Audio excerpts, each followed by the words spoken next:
The nightmare scenario. In the grim darkness of the far future, there are fates that even the Adeptus Astartes consider worse than death. For a space marine entombed within a dreadnought, already condemned to an existence that straddles the line between honor and horror, there exists a scenario so terrible that it defies comprehension.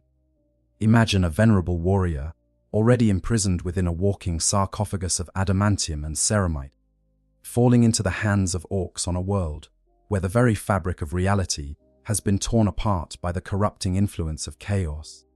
This is not merely a tactical disaster or a battlefield loss. This represents a convergence of three of the galaxy's most terrifying forces, each amplifying the others in a symphony of suffering that challenges our understanding of what consciousness can endure. The scenario we're exploring today combines several nightmare elements into a single, almost incomprehensible fate. First, you have the Dreadnought itself, a machine that is simultaneously a life support system, a weapons platform, and a tomb for a hero who can never again know the simple pleasure of walking under their own power or feeling sunlight on their skin. Then you add the Orks, Xenos creatures whose relationship with technology is equal parts instinctive genius and savage desecration, who view every captured piece of enemy equipment as a toy to be pulled apart and reassembled according to their own brutal logic. Finally, you place this entire situation on a chaos world, where the laws of physics bend to the will of malevolent warp entities, where reality itself becomes fluid and treacherous, and where corruption seeps into everything it touches, like poison into water. To understand the full horror of what happens when these three elements converge, we need to examine each component in detail. We need to understand what it means to be entombed in a dreadnought, to comprehend the Ork mindset and their relationship with technology, and to grasp the reality-warping nature of chaos worlds. Only then can we truly appreciate the multi-layered nightmare that unfolds when an Ork mechboy gets his hands on a captured Loyalist dreadnought in a realm where demonic energies saturate every atom of existence. This is not a comfortable topic. The Warhammer 40k universe is renowned for its grimdark setting, where suffering is commonplace and hope is a dangerous luxury. But even within this universe of eternal war and unrelenting darkness, the scenario we're about to explore stands out as particularly horrifying. It represents a violation not just of the physical form, but of the sacred bonds between a space marine chapter and its honored dead, between a warrior's consciousness and his mechanical shell, between the materium and the immaterium itself. Throughout this examination, we'll draw on established law, known cases of similar situations, and the logical extrapolation of what happens when these forces interact. We'll explore the psychological dimensions of this nightmare, the physical modifications that Ork mechboys might inflict, the corrupting influence of chaos energies, and the various possible outcomes for both the Dreadnought and its entombed pilot. We'll consider questions that have no easy answers. Can a space marine consciousness maintain its sanity under such conditions? How do Orks perceive and interact with technology they don't fully understand? What happens when chaos corruption touches both the mechanical and organic components of a dreadnought? And perhaps most importantly, is there any hope of rescue or escape from such a fate? The Imperium of Man maintains countless records of battlefield losses, of heroes fallen and equipment destroyed. But some losses are so catastrophic, so theologically troubling, that they exist in the darkest corners of chapter archives, spoken of only in whispers among the highest, ranking battle brothers. The capture of a dreadnought by Xenos forces on a chaos world represents exactly this kind of loss. A convergence of failures so profound that it calls into question the Imperium's ability to protect even its most sacred warriors. As we delve into this topic, remember that we're not just discussing military hardware or tactical scenarios.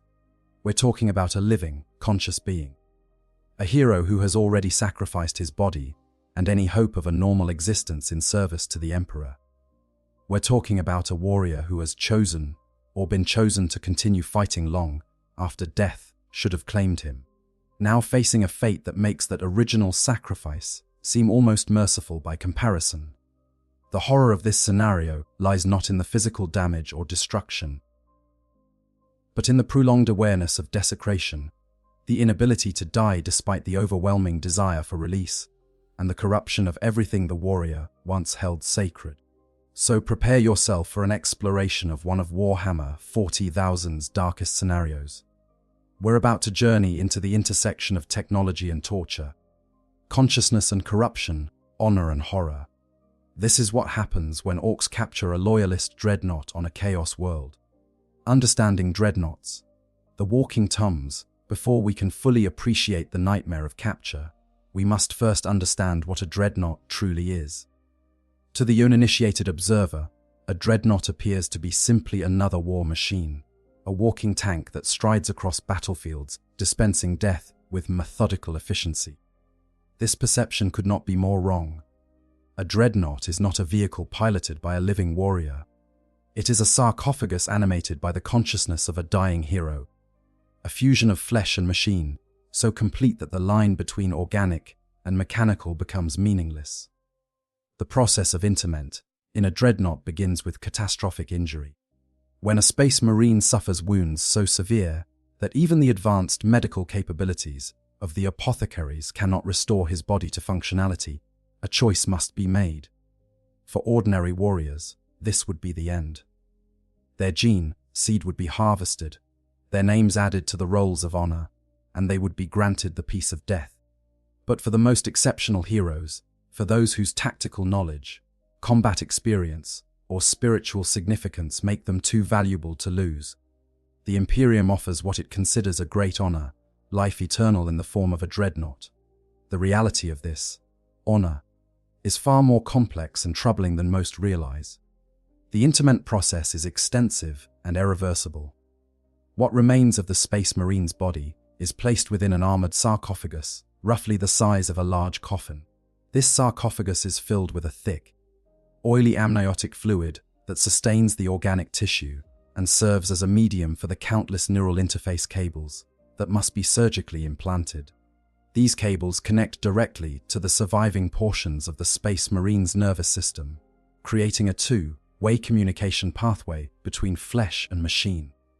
Through these connections, the warrior's consciousness can control the Dreadnought's massive limbs, aim its weapons, and receive sensory information from the machine's extensive sensor suite. But here's where the true horror becomes apparent. The sarcophagus is not spacious. The Space Marine's remains are typically curled in a fetal position, suspended in fluid, unable to move their remaining organic limbs, even if they wished to. They cannot feel their body in any conventional sense. What sensory feedback they receive comes filtered through mechanical systems, translated into signals their human brain can process, but which bear little resemblance to organic sensation. When a Dreadnought pilot looks at the battlefield, they're actually processing data from multiple targeting sensors, motion trackers, and optical systems. When they touch something with their power fist, they receive pressure readings and force feedback through their neural interface, but the sensation is nothing like the touch they once knew as a flesh and blood warrior. The psychological impact of this existence cannot be overstated. Imagine being locked inside a metal box, unable to move your organic body. Your entire world mediated through mechanical systems that translate reality into data streams your brain struggles to interpret as sensory experience. You can see the battlefield, but not through eyes. You can speak, but your voice is a mechanical rasp generated by Vox speakers. You can fight, but every blow, every movement comes not from muscle memory, but from conscious thought translated through layers of machine interface. And unlike a pilot who can exit their vehicle at the end of a battle, you are permanently imprisoned within this shell. This is your existence until the day the Dreadnought is destroyed and you finally find the release of death. To make this bearable, most Dreadnoughts spend the majority of their existence in a form of suspended animation. Between battles, they are returned to their chapter's fortress, monastery, and placed in stasis, effectively asleep. This serves multiple purposes. It preserves their consciousness, prevents the pilot from going completely mad from isolation and sensory deprivation, and allows the chapter to maintain their sacred war machines without requiring constant life support for pilots who might awaken only once every few decades. Some venerable dreadnoughts, the oldest and most honored, may sleep for centuries between awakenings, roused only when their specific knowledge or capabilities are desperately needed. But this sleep is not the restful slumber of ordinary beings. It's a void, a nothingness that some pilots describe as more terrifying than any battlefield. They enter stasis and then, from their perspective, they immediately awaken, sometimes with centuries having passed in what feels like the blink of an eye.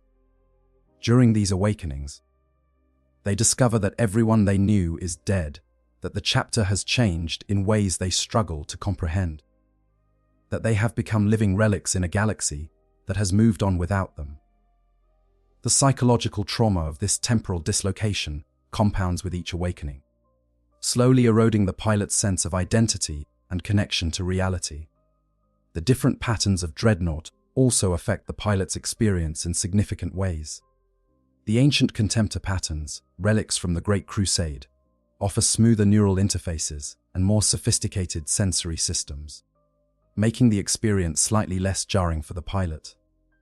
The more common Castroferrum pattern is robust and reliable, but offers a cruder connection between pilot and machine. The newer Redemptor pattern provides such an intense connection to its weapons systems that pilots burn out faster, their consciousness literally consumed by the machine's destructive capabilities. Each pattern represents a different balance between combat capability and the preservation of the pilot's sanity and lifespan. The life support systems within the sarcophagus are marvels of Imperial technology, maintaining the organic tissues through a combination of nutrient-rich amniotic fluid, chemical regulation, and constant monitoring by machine spirits. But these systems are also vulnerable.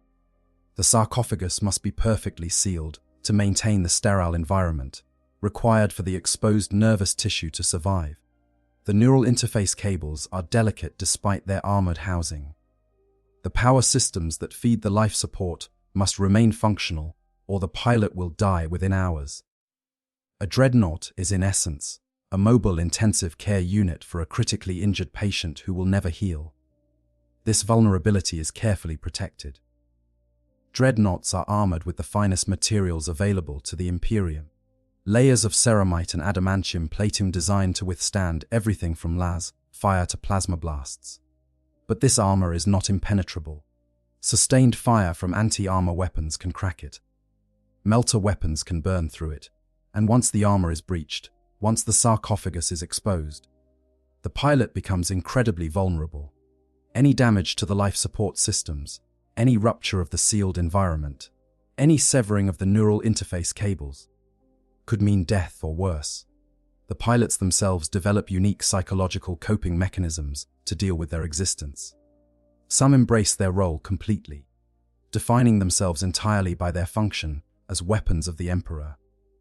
Others maintain detailed mental records of their past life, clinging to memories of when they were flesh and blood.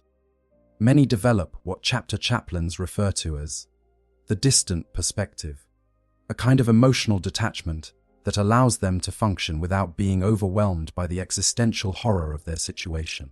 But all of them, even the most stable and well-adjusted, carry trauma that would break an ordinary human mind. Chapter culture around dreadnoughts varies significantly. Some chapters, like the Space Wolves, treat their ancient warriors with boisterous familiarity, including them in feasts and celebrations, even as they stand silent in their armored shells. Others, like the Dark Angels, maintain an almost reverential distance, treating their dreadnoughts more like sacred relics than living brothers. The Blood Angels are known to awaken their dreadnoughts frequently, incorporating them into the daily life of the chapter to prevent the isolation from driving them mad. The Iron Hands, by contrast, see little issue with long periods of stasis, viewing the transition to dreadnought as a positive evolution toward the ideal fusion of flesh and machine. The tech marines who maintain dreadnoughts form unique bonds with the pilots. They spend countless hours in the sacred workshops, applying sacred oils and unguents, reciting litanies of preservation, and performing the ritual maintenance that keeps both machine and pilot functional. These tech marines often become the only regular human contact a Dreadnought pilot has, the only voice they hear that isn't filtered through combat communications or formal chapter ceremonies. This relationship is both necessary and deeply strange, a connection between a living human and a consciousness locked in a metal shell. When a Dreadnought enters battle, the experience is overwhelming. Suddenly, after potentially years or centuries of sensory deprivation in stasis, the pilot is flooded with information. Targeting data streams in from multiple sensors. Threat assessment systems highlight enemy positions. Ammunition counters track every shell in their weapons. Communications channels carry dozens of voices simultaneously. And through it all, the pilot must remain focused, translating their tactical knowledge and combat instincts through the neural interface to control their massive mechanical body. For some pilots, this is exhilarating, a return to purpose after the void of stasis. For others, it's simply the performance of duty, the continuation of a service that can never end. The weapons systems of a Dreadnought are extensions of the pilot's will, but they're not intuitive. A flesh and blood Marine can feel the weight of his bolt pistol, sense the recoil, adjust his aim through muscle memory developed over decades of training. A Dreadnought pilot must consciously command each weapon activation, monitor ammunition expenditure through digital readouts, and calculate firing solutions with machine precision. They can't feel when their assault cannon is about to overheat. They have to watch the temperature gauge. They can't sense the structural integrity of their armor through pain. They have to interpret damage reports and system warnings. It's a fundamentally different way of experiencing combat, one that requires years to master. And through all of this, through the combat and the stasis and the slow erosion of identity over centuries, the pilot remains conscious. They remain aware. They remain capable of suffering. This is crucial to understanding what happens when such a being falls into Ork hands on a chaos world. We're not talking about damaging a machine or destroying a vehicle. We're talking about torturing a conscious being who cannot escape, cannot die easily, and cannot even scream in a way that would be recognized as a scream by those who torment it. The Ork menace, scavengers and mech boys. To understand what happens when Orks get their hands on a Dreadnought, we need to understand how Orks think. Particularly when it comes to technology, Orks are not simply brutish savages who happen to have weapons. They are a species genetically engineered by the ancient Old Ones as living weapons against the forces of chaos. And buried deep within their DNA are instinctive understandings of mechanical principles that would take human engineers years to learn. But this understanding is not conscious or systematic. It's intuitive, instinctive, and filtered through a cultural lens that values size, noise, and destructive potential above all else. The Orks responsible for all technology in Greenskin society are the mech boys, a specialized caste of Orks born with an innate understanding of machinery. They don't learn engineering through study or apprenticeship. The knowledge simply manifests as they mature, bubbling up from genetic memory implanted by the Old Ones millions of years ago. A mech boy looks at a pile of scrap metal and instinctively knows how to assemble it into a functional vehicle. They can rebuild an engine without understanding thermodynamics, create weapons without grasping the principles of ballistics, and construct void-capable spacecraft using scrap and intuition alone. But here's where things get truly strange. Ork technology shouldn't work. By all rights, the ramshackle assemblies of scrap metal, scavenge components, and rust held together with literal welding, and hope should fall apart the moment power is applied. Many Ork weapons are, from an engineering standpoint, physically impossible. The ammunition shouldn't fit. The firing mechanisms shouldn't generate enough force. The structures shouldn't support their own weight. And yet they work. And they work because Orks believe they'll work. The Ork Gestalt psychic field, the WOG, subtly alters reality to conform to Ork expectations. If enough Orks believe a red vehicle goes faster, it does go faster. If they believe a gun with a bigger barrel shoots harder, it shoots harder, regardless of what the actual specifications say. This relationship with technology makes orcs exceptional scavengers and looters. Where other xenospecies might see a damaged vehicle or broken weapon as worthless, orcs see raw materials and possibilities. They are compulsive looters, unable to walk past a battlefield without grabbing anything that looks interesting. Looted Imperial vehicles are common in orc warbands.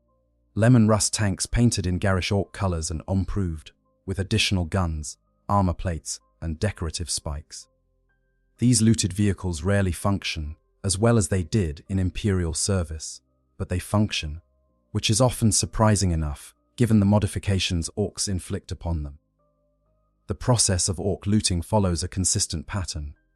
First comes the claiming, where orcs fight among themselves to determine who gets first pick of the battlefield salvage. Size and strength typically win these disputes, meaning the biggest orcs get the best loot. Then comes the hauling, where Gretchen slaves and smaller orcs drag the captured equipment back to the mechboy's workshop. Finally comes the modification, where the mechboy examines his new prize and begins the process of making it more orky. What makes something more orky is surprisingly consistent across greenskin culture. More guns are always better. Bigger is always better. Louder is better. Anything that makes more smoke or produces more fire is considered an improvement. Aesthetic considerations include adding spikes, painting everything in clan colors, affixing trophies from killed enemies, and generally making the object look as intimidating as possible. Orcs don't understand subtle engineering or elegant design. They understand brute force and overwhelming firepower. When a mech boy gets a piece of technology he doesn't fully understand, he approaches it with a combination of curiosity and confidence that would be admirable if it weren't so dangerous. He'll start by hitting it with a hammer to see how it's put together. He'll pry open access panels with whatever tools he has available, often including his bare hands if he's a big mech. He'll examine the internal components with the air of someone who has no idea what he's looking at, but is convinced he can figure it out. And then he'll start modifying, removing parts he thinks are unnecessary, adding parts he thinks would improve performance, and generally reconfiguring the entire system according to orc mechanical philosophy. This approach works remarkably well on most Imperial technology because Imperial technology is, despite its sacred nature and ritual maintenance requirements, fundamentally comprehensible. A lasgun is a relatively simple device. A truck is a truck. Even a lemon russ, while sophisticated, operates on mechanical principles that orc intuition can grasp.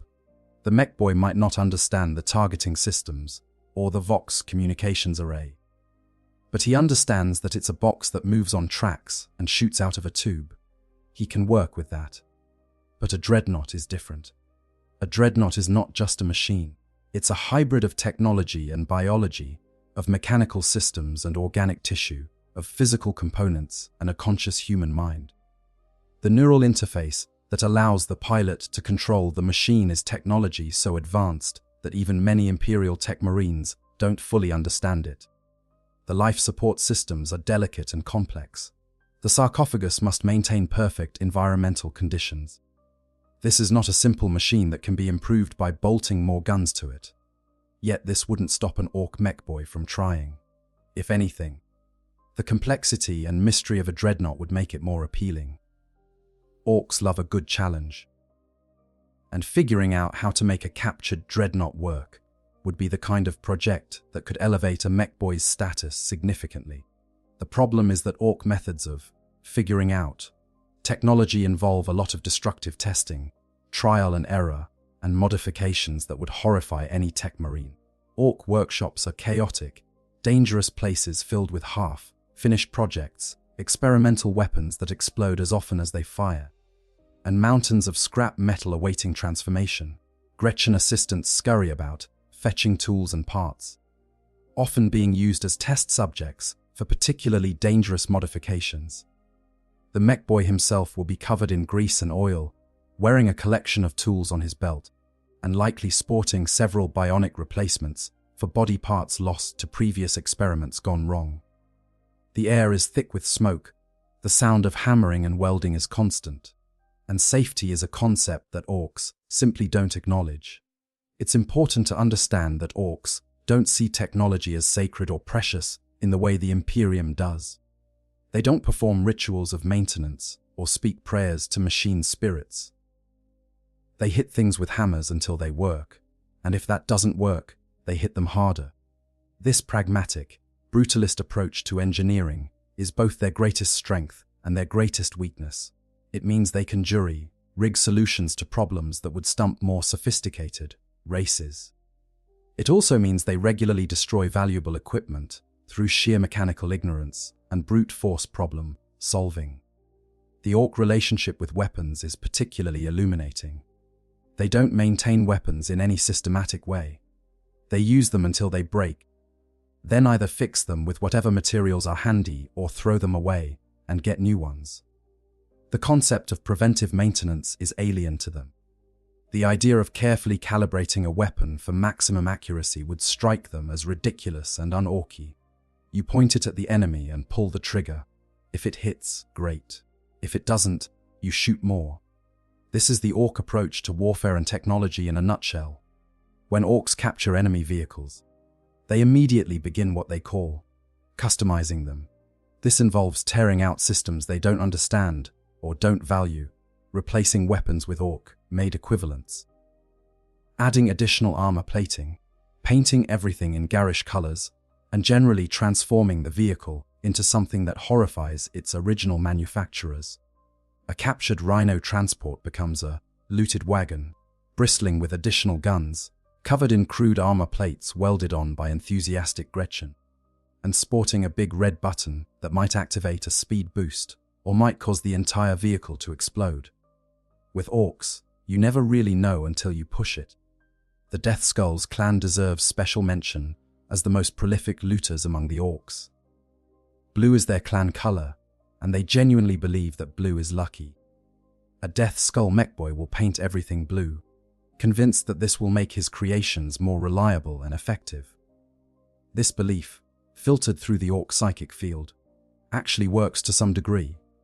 Death Skull equipment, despite being cobbled together from scavenged parts, tends to function better and last longer than similar creations from other clans.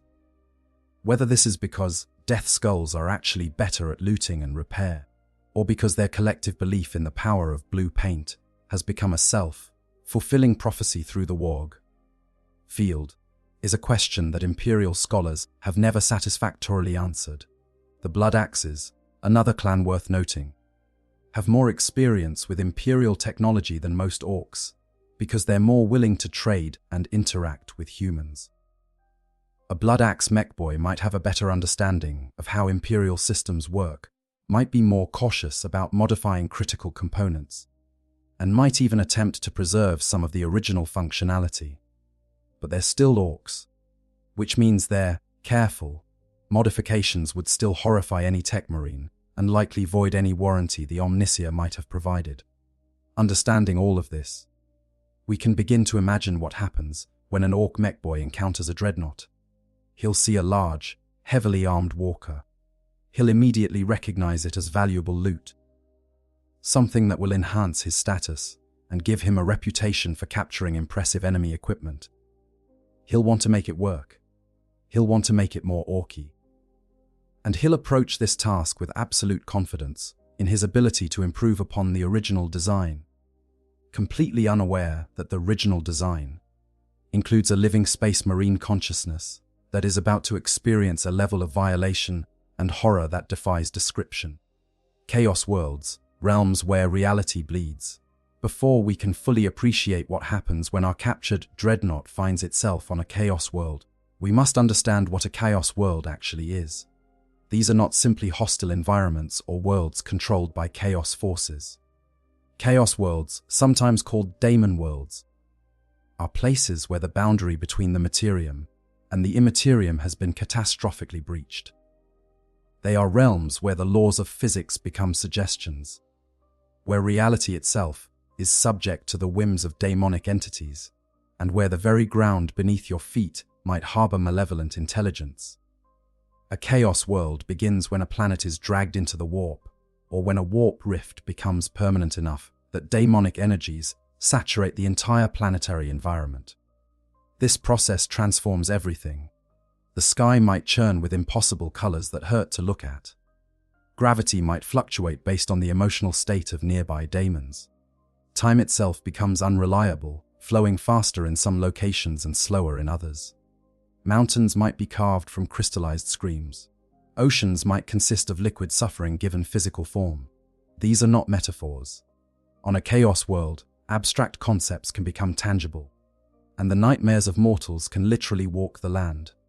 The Eye of Terror, that great wound in reality torn open by the birth of Slaanesh, contains hundreds or thousands of such worlds. Each one is unique, shaped by the dominant chaos god, who claims it, or by the specific circumstances of its corruption. A world claimed by Khorne might be an endless battlefield, where the dead rise to fight again each dawn, where blood rains from a crimson sky, and where the very soil thirsts for violence.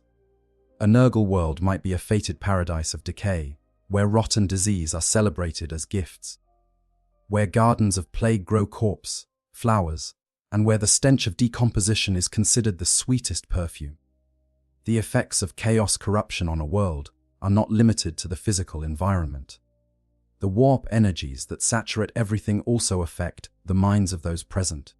Mortals on chaos worlds experience visions, hear whispers, and feel compulsions that can erode sanity with terrifying speed.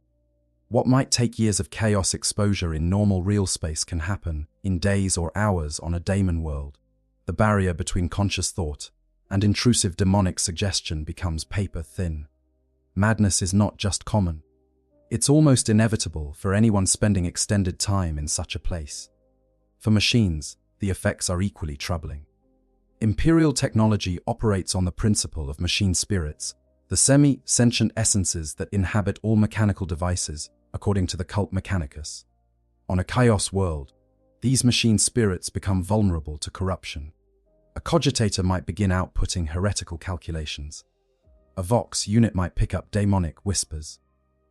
Even simple mechanical systems can develop a malevolent intelligence, turning against their operators at the worst possible moment. Tech Marines deployed to chaos worlds must constantly recite warding litanies and apply protective unguents to their equipment, hoping to shield it from the corrupting influence that seeps into every circuit and gear. The denizens of chaos worlds are as varied as the worlds themselves. Daemons walk openly, their physical forms sustained by the warp energies that permeate everything.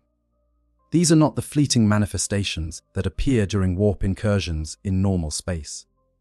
These are stable presences, capable of maintaining coherent form indefinitely. Lesser daemons might serve as common wildlife, while greater daemons rule like lords over their domains. And then there are the mortals, the human populations that have survived or even thrived under chaos rule. These are not innocents waiting for rescue.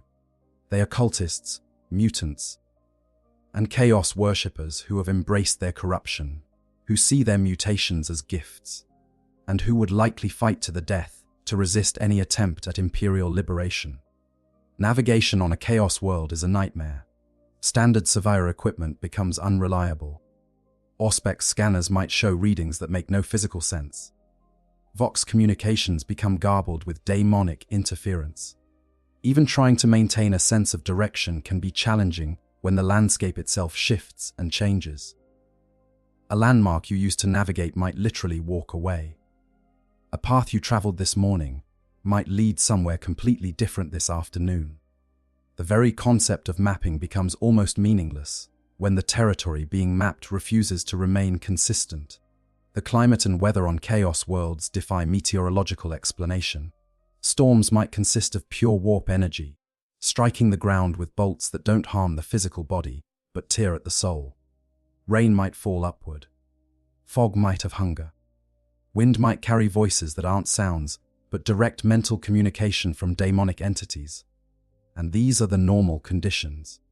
When a chaos world experiences what would be considered severe weather in any other context, the results can be apocalyptic. Reality storms that unravel the fabric of existence itself in localized areas. The fauna and flora, if such categories even apply, are uniformly nightmarish. Trees might bleed. Grass might scream when stepped upon. Animals might be fusions of multiple species, or might be daemonic entities wearing flesh as a disguise. Even the most innocuous-looking plant or creature could be a threat, either directly through violence or indirectly through the corrupting influence it carries. There is no safe wildlife on a chaos world. Everything is touched by the warp, and everything is dangerous. For Imperial forces deploying to a chaos world, the challenges go far beyond the tactical. They must maintain not just their physical security, but their spiritual and psychological integrity. Chaplains work overtime to bolster the faith of battle brothers who witness things that shouldn't exist. Librarians must shield the force from psychic attacks that come not from enemy psykers, but from the very environment. Even the chapter serfs and mortal auxiliaries, if any are present, require constant attention to prevent corruption or madness. The strategic implications of chaos worlds are significant for the Imperium. They cannot simply be cleansed through conventional means. Bombing them from orbit does little when the ground itself regenerates. Deploying ground forces is extraordinarily dangerous and has a high failure rate. Some chaos worlds are simply blockaded, isolated from the rest of the galaxy through naval cordon, with orders to destroy any ship attempting to leave. Others are designated for exterminatus, not through conventional means, but through cyclonic torpedoes designed to literally crack the planet apart. But even this doesn't always work. Some chaos worlds have been destroyed only to reform, or to continue existing as fragmented plantoids, each piece still a realm of demonic influence. The Inquisition maintains detailed records of known chaos worlds, though much of this information is deliberately kept from wider imperial authorities. The knowledge of where these worlds are located, what conditions exist on their surfaces, and what daemons claim them is considered dangerously corrupting in itself. Inquisitors who specialize in studying chaos often become tainted themselves, their minds twisted by the knowledge they've gathered. Some argue that anyone who spends too long studying chaos worlds is already lost, their corruption inevitable, even if not yet manifest. What makes chaos worlds particularly relevant to our scenario is that they are not empty wastelands where daemon armies wait in isolation. They are actively contested territories. Ork warbands have been known to attack chaos worlds, either deliberately seeking worthy opponents or simply stumbling into them through accidents of warp navigation.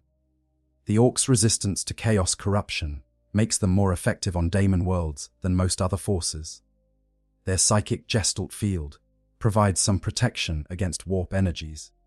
Their simple, straightforward mentality makes them less susceptible to the whispers and visions that drive other species mad. And their enthusiasm for fighting never wavers, regardless of how impossible or nightmarish their enemies might be. When an Ork warband establishes a presence on a chaos world, they create a strange, hybrid environment where brutal Ork efficiency meets demonic impossibility.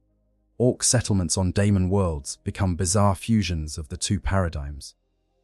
Workshops might be built from materials that shouldn't exist, using tools that phase in and out of reality. Vehicles might run on a combination of conventional fuel and warp energy, creating machines that are somehow even more unstable than normal Ork technology. And the Orks themselves, while resistant to corruption, are not immune.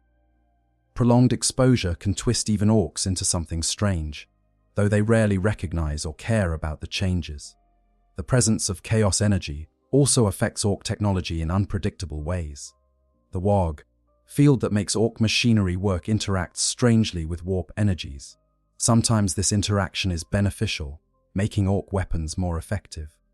Sometimes it creates bizarre hybrid effects, where a weapon might fire both conventional ammunition and daemonic essence simultaneously.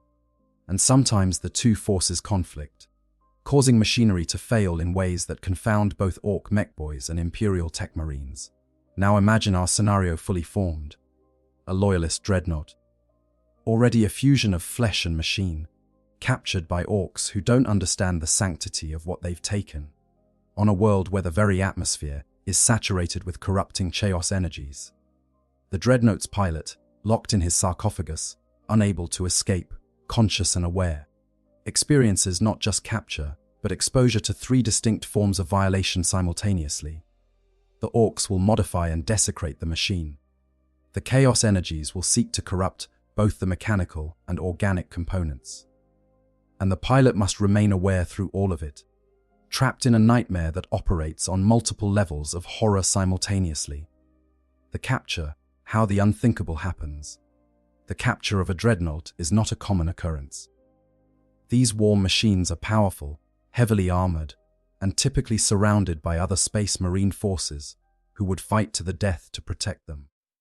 But the grim reality of warfare in the 41st millennium is that even the most improbable scenarios occasionally occur. Understanding how a dreadnought might fall into Ork hands on a Chaos world requires examining the specific chain of circumstances that would have to align for this nightmare to become reality. The most likely scenario begins with a military disaster of significant proportions. Perhaps a space marine strike force responded to a distress call from an Imperial world on the edge of the Eye of Terror, only to discover that the world had already fallen to Chaos, and the distress call was a trap. The initial engagement goes poorly. The Space Marine force is surrounded, outnumbered, and facing enemies that include both daemon manifestations and traitor forces. In the chaos of this desperate battle, the strategic situation deteriorates rapidly. Now add the complication of an Ork wog. Orks, attracted by the sounds and psychic resonance of a major battle, crash their ramshackle spacecraft into the conflict zone. They care nothing for the larger strategic situation, nothing for the conflict between Imperium and Chaos. They simply recognize that there's a good fight happening, and they want to be part of it. Suddenly, a two-way battle becomes a three-way free for all, with Space Marines, Chaos forces, and Orks all fighting each other simultaneously. In this maelstrom of violence, a dreadnought that might normally be well protected finds itself isolated. Perhaps a warp-spawned chasm opens in the ground, separating it from its squad. Perhaps a daemon's reality, warping abilities, causes spatial distortion, teleporting the dreadnought away from its battle brothers. Perhaps the dreadnought itself, following tactical doctrine that is centuries old, positions itself to provide covering fire while other forces retreat, sacrificing its own safety for the mission. However it happens, the dreadnought ends up alone or nearly so, surrounded by enemies on a world where the environment itself is hostile. The actual moment of capture would be brutal and chaotic. Orks swarm the isolated dreadnought, their crude weapons hammering against ceramite armor. The dreadnought fights with all the skill and fury of a veteran who has survived countless battles over potentially multiple millennia. Its assault cannon roars, cutting through Ork bodies with ruthless efficiency. Its power fist crushes vehicles and Orks alike, each blow capable of destroying a tank. But the Orks keep coming. They don't break and run when casualties mount. If anything, good losses excite them further, proving that this is a worthy opponent. The dreadnought's ammunition runs dry. This is a disaster for any war machine, but particularly so for a dreadnought whose primary weapons are ammunition dependent. The assault cannon falls silent, its barrels smoking. Perhaps the heavy flamer still has fuel, and the pilot switches to this weapon, creating walls of fire that briefly hold back the green tide. But eventually, that too runs empty. Now the dreadnought has only its close combat weapons, its power fist, and perhaps a close combat attachment on its other arm. It continues fighting, crushing Orks who get close. But it's fighting an inevitable war of attrition. Then the critical damage occurs. Perhaps a rocket launcher scores a lucky hit on one of the dreadnought's leg joints, compromising its mobility. Perhaps concentrated fire from multiple big shooters manages to damage the armor plating enough that the internal systems become vulnerable. Perhaps an Ork boy with a power claw, massive and crude but effective, manages to tear into the dreadnought's power plant, causing a critical system failure. However it happens, the dreadnought is crippled, unable to continue fighting effectively, unable to move, unable even to self-destruct in a final act of defiance. Inside the sarcophagus, the pilot experiences this in a uniquely horrifying way. They feel the impacts against the armor through the dreadnought's damage sensors. They see their ammunition counters reach zero.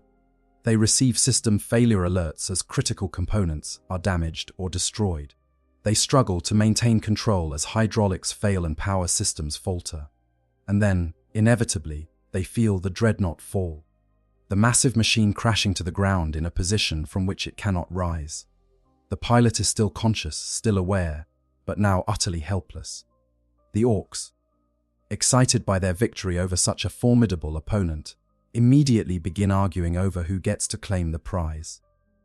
The biggest knob present likely wins this argument through violence or intimidation. He bellows orders to the boys, who begin the process of securing their trophy. They might attach tow cables to the fallen Dreadnought. They might call for a truck, or even a larger vehicle capable of transporting such a massive piece of equipment. They might simply gather enough boys to physically lift and carry the Dreadnought, Ork strength being considerable. During this process, the pilot might attempt to activate any remaining systems. Perhaps a distress beacon, though on a chaos world, such a beacon might never reach friendly forces. Perhaps a final Vox transmission to the chapter, a farewell or warning. Perhaps an attempt to trigger self-destruct systems, though these are typically manual and require physical access to activate fully. Whatever attempts the pilot makes, they ultimately fail. The Dreadnought is too damaged, the systems too compromised, or the Orks too quick in their looting. The journey to the Ork camp is its own form of torture. The Dreadnought is dragged across terrain that is simultaneously a battlefield, a chaos-corrupted hellscape, and an Ork-infested war zone. The rough treatment damages already compromised systems further. The pilot feels every impact, every jolt, filtered through the Dreadnought's remaining sensors. They can do nothing but experience this degradation, unable to move, unable to fight, unable even to cry out in a way that anyone would hear or understand. The mechanical voice emanating from the Dreadnought's Vox, speakers might try to speak defiance or prayers to the Emperor, but to the Orks, it's just the groaning of a broken machine, amusing but meaningless. During transport, the chaos world itself takes notice. Demonic entities, always hungry for new prey, are drawn to the fallen Dreadnought. They circle at a distance, wary of the Ork warband, but interested in this prize that combines both machine and human consciousness. The warp energies that saturate the atmosphere begin to probe the Dreadnought's systems, seeking entry points, looking for vulnerabilities in both the mechanical components and the living pilot within. The sealed sarcophagus provides some protection, but it's a protection that won't last indefinitely against such persistent, malevolent attention. The pilot, throughout all of this, maintains consciousness. This is both blessing and curse. They are aware enough to understand exactly how dire their situation is. They know they're being taken by Orks. They can sense the chaos corruption in the environment. They understand that rescue is unlikely, possibly impossible. They understand that their chapter believes them lost, probably assumes them dead and destroyed. They understand that they are about to face an unknown fate with no support, no backup, and no hope of escape. This knowledge, this anticipation of horrors to come, is itself a form of torture that begins before any physical mistreatment starts. The arrival at the Ork camp marks the beginning of the next phase of this nightmare. The Dreadnought is dumped unceremoniously in or near a mechboy's workshop, along with other scavenged battlefield debris. The mechboy, informed that the boss has brought him a particularly impressive bit of salvage, emerges to examine his new project. This is the moment when Ork curiosity and Imperial engineering meet, when the desecration truly begins. But before we explore what happens next, we need to appreciate that the capture itself has already traumatized the pilot in ways that go beyond physical damage. They have experienced catastrophic defeat, the death or retreat of their battle brothers, transport as loot by Xenos, and exposure to a chaos world's corrupting influence. And this is just the beginning. The specific circumstances of capture could vary enormously depending on many factors. The chapter involved, the type of Dreadnought, the specific Ork clan, the nature of the chaos world, and pure chance all play roles. But regardless of the specific details, the core elements remain the same: a conscious, aware space marine, imprisoned in a damaged but functioning life support system. now property of Xenos who have no concept of the sacred nature of what they've captured, on a world where reality itself seeks to corrupt and destroy. The stage is set for a multi-layered nightmare that will test the limits of what consciousness can endure. First contact, Orks discover their prize. The moment when the Ork mechboy first truly examines his captured Dreadnought is crucial to understanding what follows. This is not a calculated, careful examination like an Imperial tech marine would conduct. This is an Ork looking at a large, interesting machine and trying to figure out how it works by poking at it with increasingly aggressive methods. The mechboy's workshop, already filled with half-functional projects and dangerous experiments, becomes the setting for the initial investigation of this mysterious prize. The mechboy circles the fallen Dreadnought, his mechanical eye replacements warring as he examines it from multiple angles. He notes the weapons, the armor, the general shape and structure. He recognizes it as something important, something powerful. The fact that it took significant effort to bring down and capture makes it valuable in Ork culture. But he's also frustrated because the machine isn't moving. It's not shooting. It appears, from his perspective, to be broken. And broken things need to be fixed, which means taking them apart to see how they work. The mechboy's first interaction with the Dreadnought is likely to involve hitting it with a wrench or similar tool. This is standard Ork diagnostic procedure: hit it, see if anything changes. The pilot inside feels this impact through the Dreadnought's damaged sensor systems, a jarring sensation that reminds them of their helplessness. The impact does nothing to repair any systems, but the mechboy wasn't really expecting it to. He was just testing to see how solid the construction was, how much force it would take to get inside. Next comes the attempt to activate the machine. The mechboy doesn't understand the complex activation sequences required to power up a Dreadnought properly. He looks for something that resembles a power switch or start button.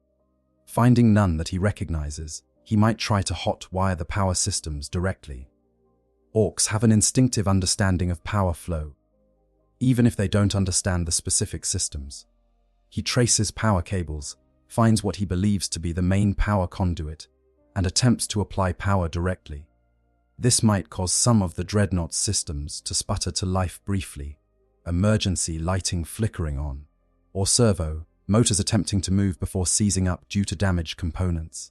Inside the sarcophagus, the pilot experiences a surge of hope, brief and painful, as systems attempt to reboot before failing again.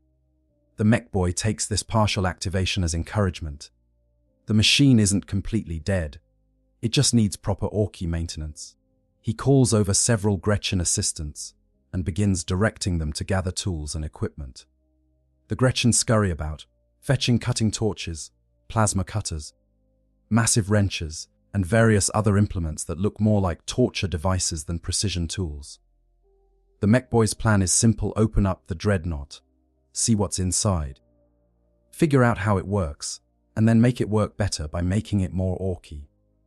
The first serious attempt to breach the Dreadnought's armor is both crude and effective. The mechboy identifies what he believes to be access panels or weak points in the armor.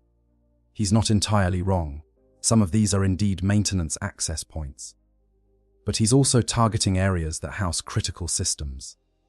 Using a combination of cutting torches and plasma cutters, he begins burning through the armor plating. The smell of scorched ceramite fills the workshop. Molten metal drips onto the floor, and inside the sarcophagus. The pilot feels the heat penetrating through layers of armor that are meant to protect them from exactly this kind of damage. As the mechboy cuts deeper, he begins exposing the Dreadnought's internal systems. He sees cables, hydraulic lines, ammunition feeds, power conduits, all the complex machinery that allows a Dreadnought to function. To his Orky eyes, much of this looks unnecessarily complicated. He doesn't understand why there need to be so many cables or such intricate power routing. Ork machines are much simpler: power goes in, fist or gun comes out, fighting happens.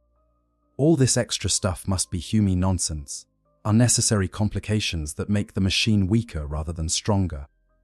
Then the mechboy discovers the sarcophagus. This moment is critical because it's when the Ork first realizes that this isn't just a machine. There's something inside, something organic. The mech boy's reaction is not horror or reverence. It's curiosity mixed with confusion. He peers at the sarcophagus, tapping on it with his wrench, trying to understand what he's seeing. The amniotic fluid is visible through any cracks or viewports. The mass of cables entering the sarcophagus is obvious, but what's inside? Is this a prisoner? Is this the machine's operator? Is this some kind of fuel or power source? The pilot, aware that they've been discovered, might attempt communication at this point. The Dreadnought's external Vox speakers, if still functional, allow the pilot to project their voice.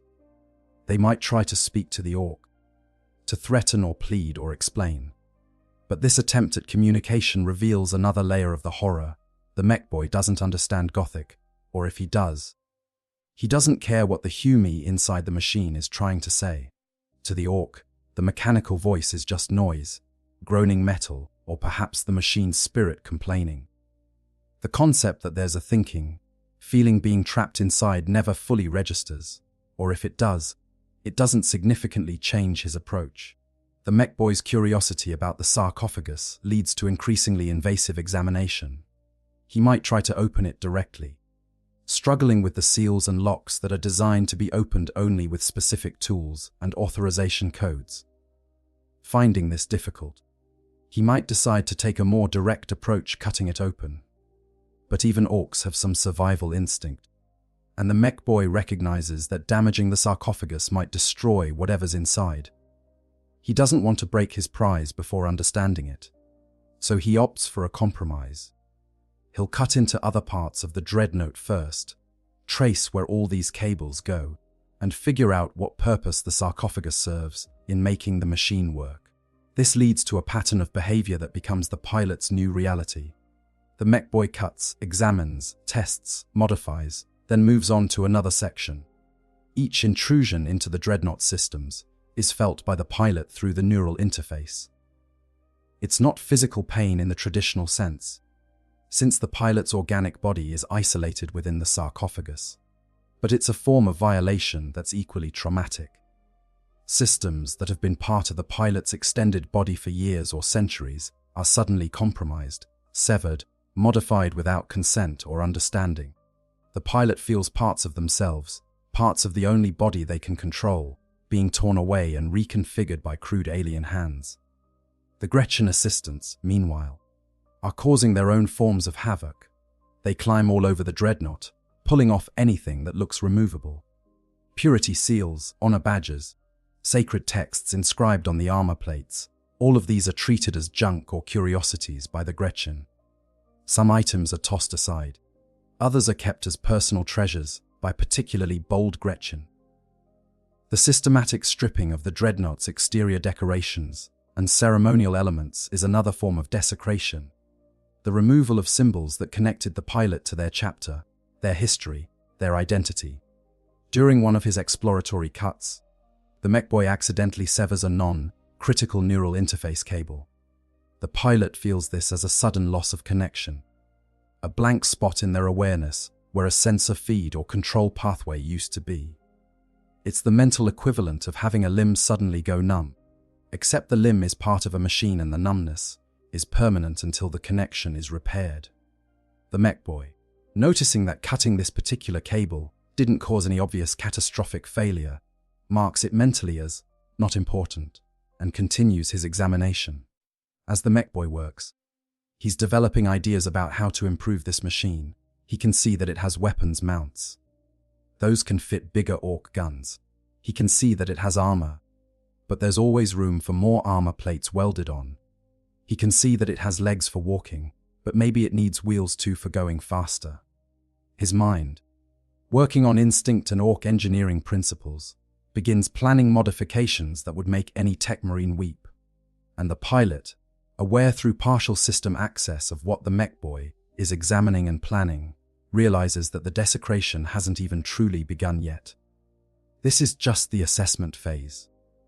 The real modifications are still to come. The discovery of the sarcophagus and its mysterious occupant spreads through the Ork camp.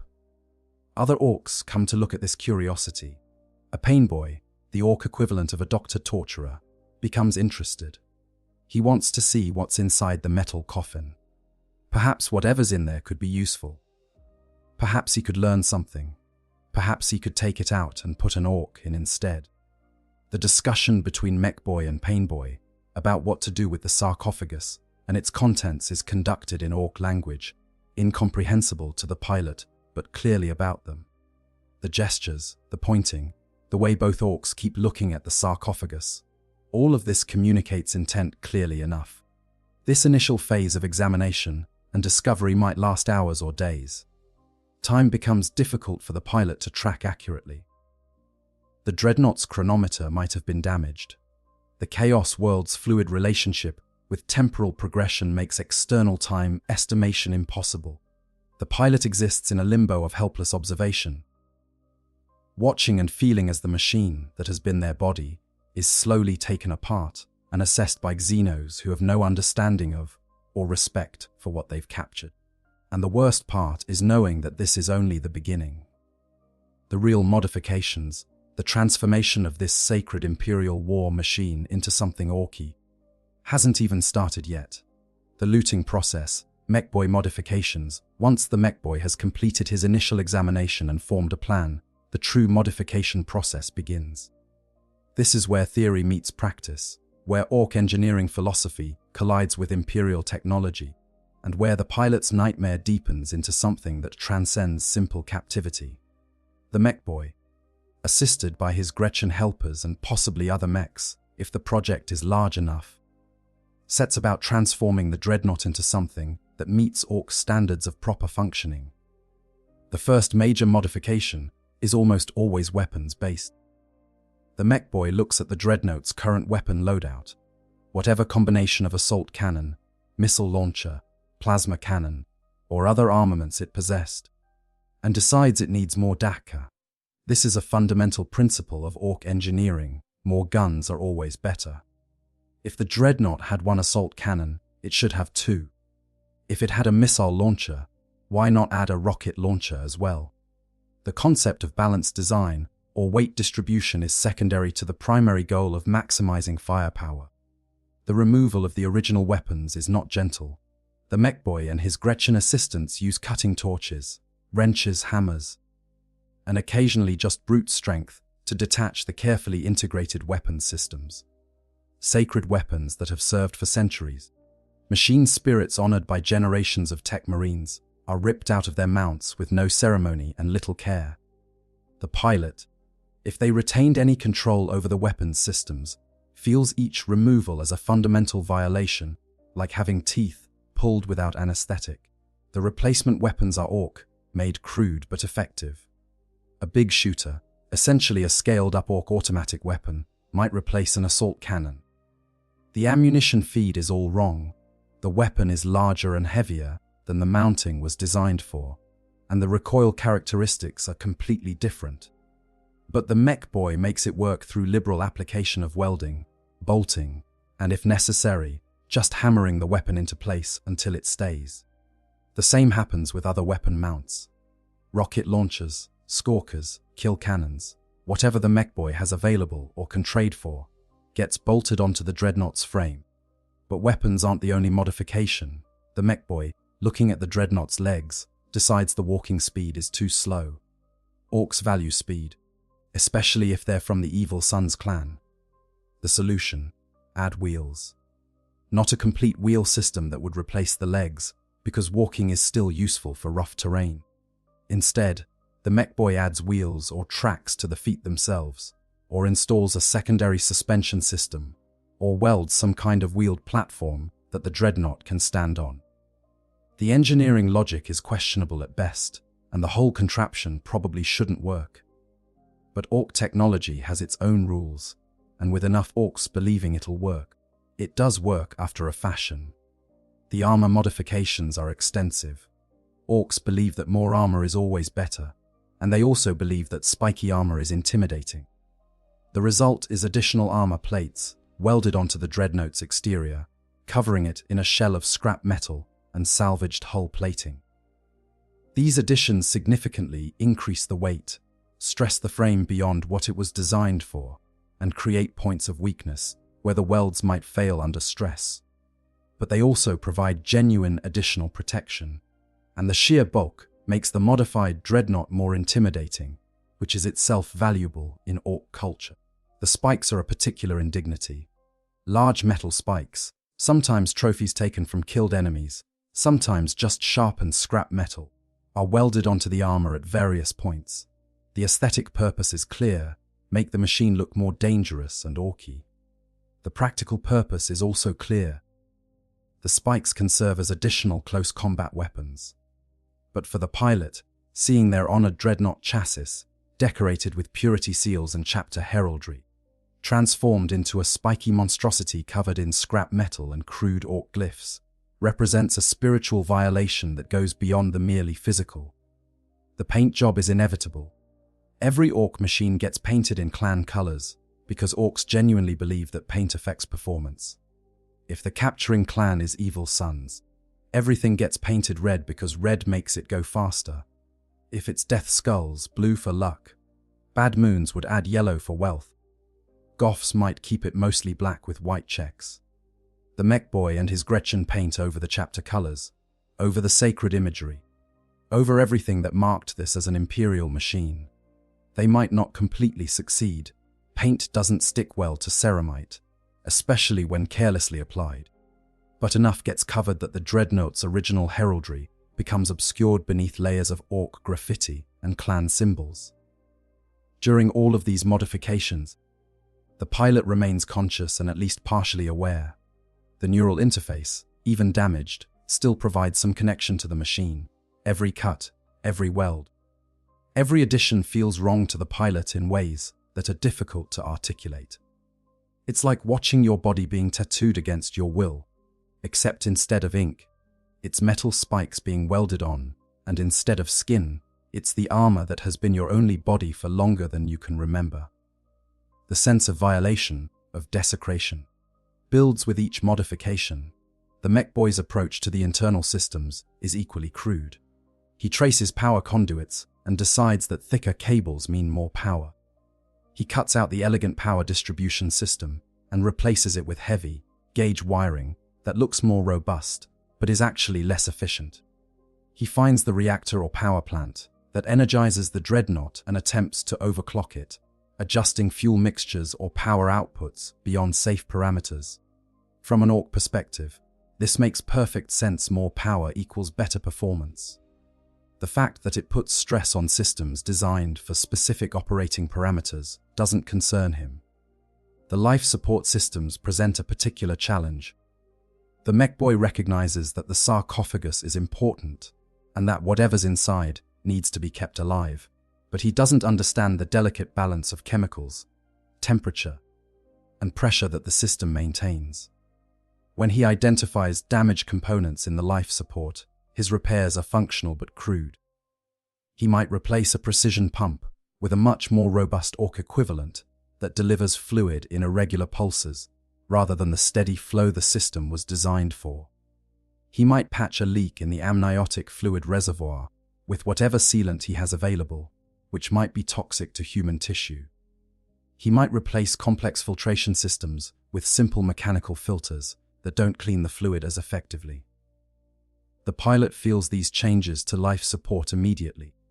The amniotic fluid that surrounds them, that has maintained perfect temperature and chemical balance for years or decades, suddenly becomes irregular. The temperature fluctuates. The pressure changes. Chemical composition shifts in ways that the pilot can't identify but can definitely feel. It's not immediately life-threatening. The Ork repairs are crude but functional, but it's deeply uncomfortable. A constant reminder that the systems keeping them alive are now maintained according to Ork engineering principles, rather than proper Imperial maintenance protocols.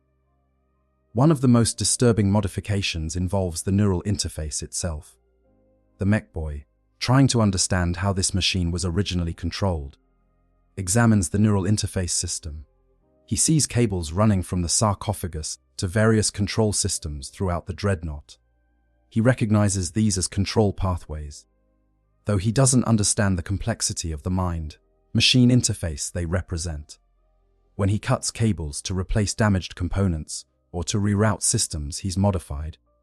He does so without understanding that each cable represents a control channel, a sensory input, or a piece of the pilot's extended consciousness.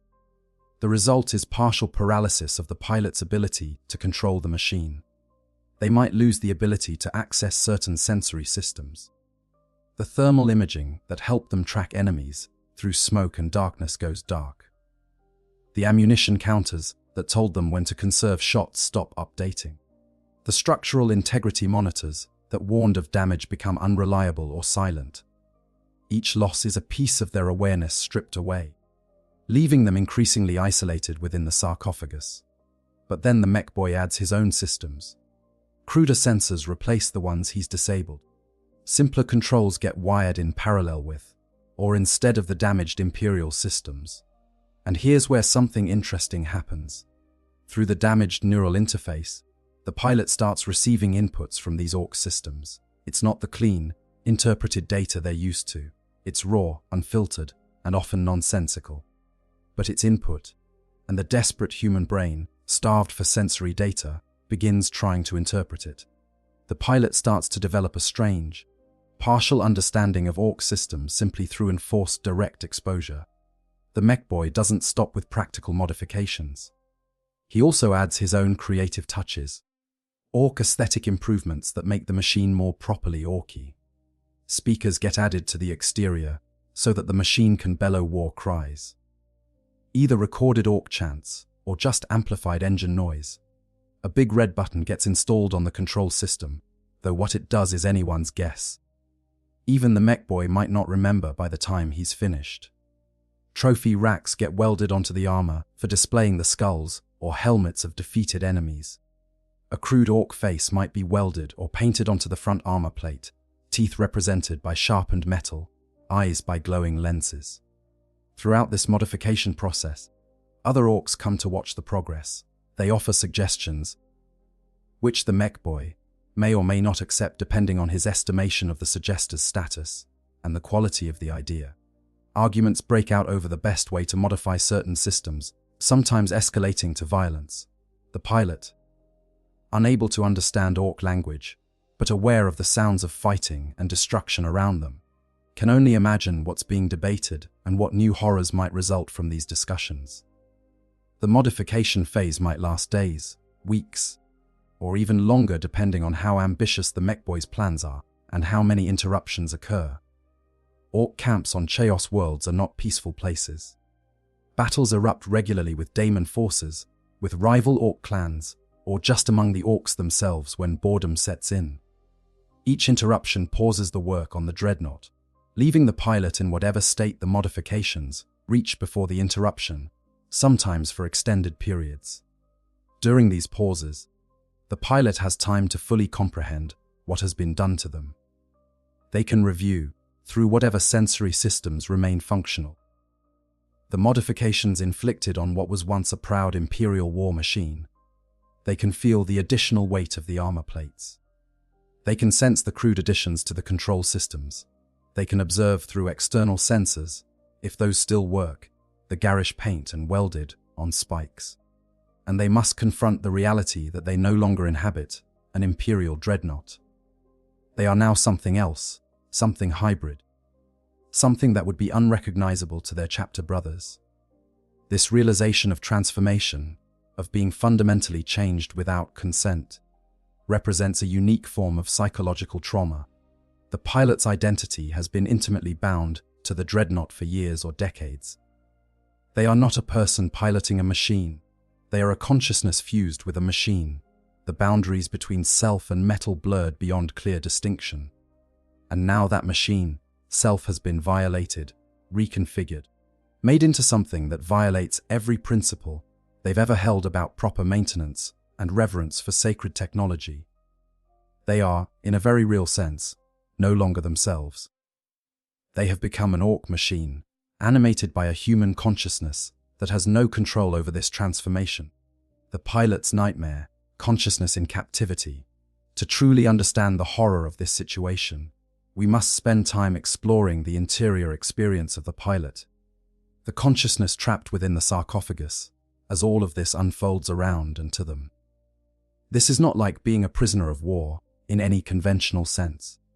The pilot cannot move their organic body. They cannot interact with their captors, except through the limited interface of whatever Vox systems remain functional. They cannot escape, cannot resist, cannot even clearly communicate the nature of their suffering to beings who wouldn't care if they could understand. The initial period after capture is characterized by shock and desperate attempts at assessment. The pilot, trained as Space Marines are to remain functional under the most extreme conditions, tries to take stock of their situation. What systems are still functional? Can they self-destruct? Can they send any kind of distress signal? Can they at least gather intelligence about their captors and location? These rational, tactical considerations provide a framework for dealing with the initial trauma, a way to maintain psychological discipline in the face of catastrophe. But as the Ork modifications begin, as the pilot feels their Dreadnought being cut apart and reconfigured, rational tactical analysis becomes harder to maintain. The sensory input is overwhelming and incomprehensible. The pilot feels violations but can't always identify what's being done.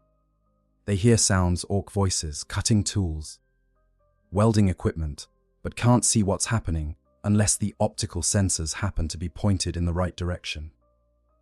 They feel their systems being altered, connections severed and new ones formed, but without context or explanation. It's a form of sensory confusion that would drive most humans to panic. Space Marines are trained to resist interrogation, to withstand torture, to maintain operational focus even under extreme stress. But this situation is unlike anything covered in their training. There is no interrogator asking questions they can refuse to answer.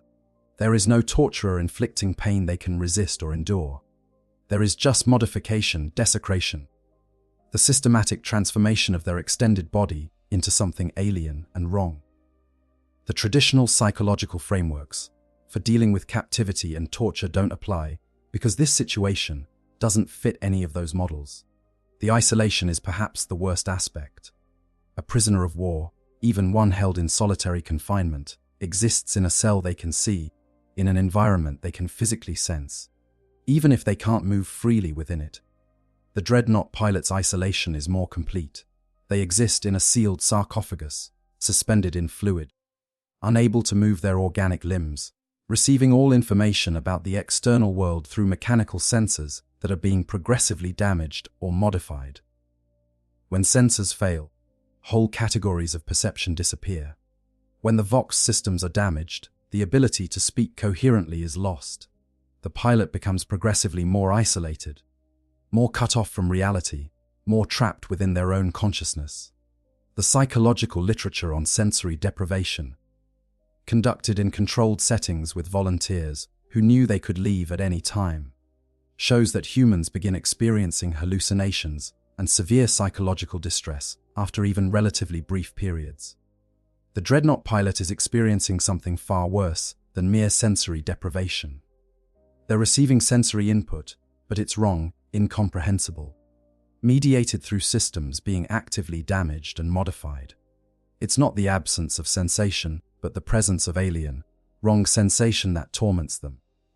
Memory becomes both refuge and torment. The pilot might retreat into memories of their life before the Dreadnought, trying to remember what it felt like to have a body, to walk on their own legs, to use their own hands. But these memories, some potentially dating back centuries, have been worn smooth by time and repeated mental handling. Details fade, the emotional content changes, and eventually, the pilot might begin to question whether these memories are even real, or if they're constructs created by a mind, trying desperately to hold on to some sense of identity beyond the mechanical present. The theological crisis this situation creates cannot be overstated. Space Marines are not just warriors, they are warrior monks, members of a militant religious order that serves the God, Emperor of mankind. Their faith is central to their identity, their purpose, their ability to function. But now that faith is tested in ways that challenge its foundations. If the Emperor protects, why has the pilot been abandoned to this fate? If they are honored dead kept in service to the Imperium, why are they being desecrated by Xenos without any divine intervention? If the Dreadnought is sacred, a blessed machine shrine, why does the Emperor permit its corruption? These are not abstract theological questions. They are immediate, personal crises of faith that the pilot must grapple with while simultaneously experiencing ongoing violation and modification. Some pilots might maintain their faith absolutely, interpreting their suffering as a test, a penance, or a necessary sacrifice that serves some greater divine plan. Others might experience doubt that would be considered heretical if vocalized.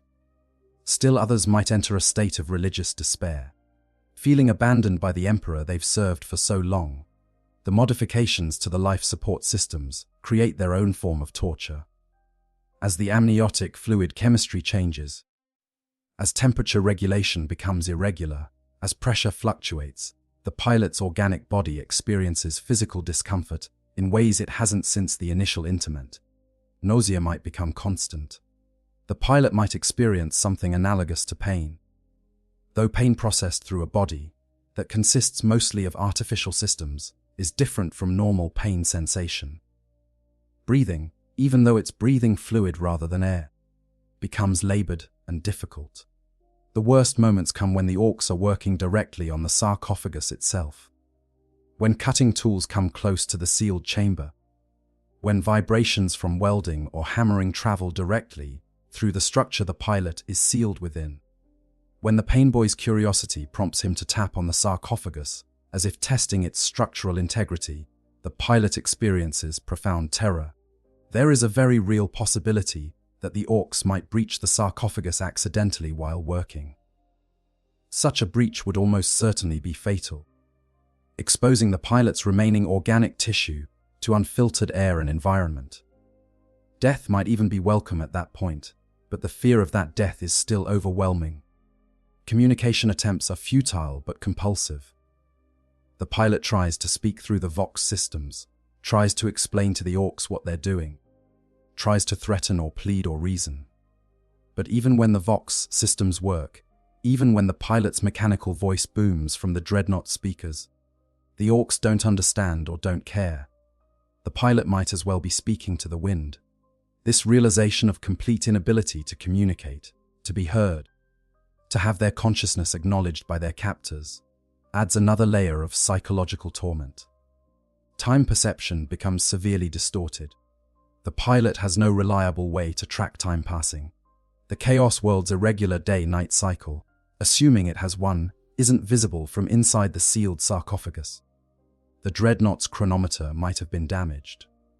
The subjective experience of time becomes unreliable when subjected to extreme stress and sensory disruption. Hours might feel like days. Days might compress into what feels like hours. The pilot might lose track entirely, existing in an eternal present of suffering without beginning or end. Sleep, that refuge of the suffering, is complicated for a Dreadnought pilot. The induced stasis that Space Marine chapters use to preserve their ancient warriors between battles is not available. The systems required to safely induce and maintain that stasis have been damaged or modified beyond proper function. The pilot might be able to enter something like natural sleep, consciousness fading briefly, but it's fitful and incomplete. Nightmares plague what sleep they can achieve. Dreams of desecration and loss mixing with memories, until reality and nightmare become indistinguishable.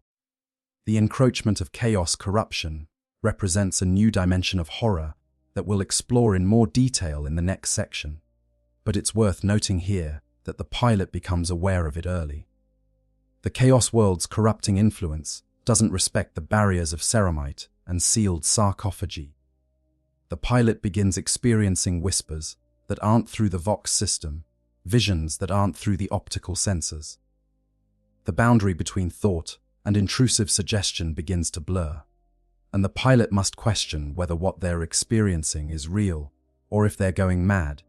If madness and reality can even be distinguished in a situation like this, defiance remains possible even in this state, and many Space Marine pilots would cling to defiance as a way to maintain identity and purpose. They might recite the litany against fear, the words of the Imperial Creed, the chapter's battle prayers. They might review their combat memories, mentally rehearsing tactics and strategies. They might plan revenge scenarios, imagining what they would do to their captors if they could somehow escape or take control. These acts of mental resistance, however futile, serve to maintain a sense of self in circumstances designed to strip that away. But there's also the temptation toward despair, toward hoping for death as release. The pilot might attempt to will their own organic systems to fail, to simply stop living in a situation where life has become unbearable. But the life support systems, even modified by Orks, are remarkably effective at maintaining life. Death is not easy for someone in a Dreadnought sarcophagus. The body can be sustained far beyond what would be natural, kept alive almost indefinitely, as long as the machines function. What should be a blessing becomes a curse when life itself is suffering.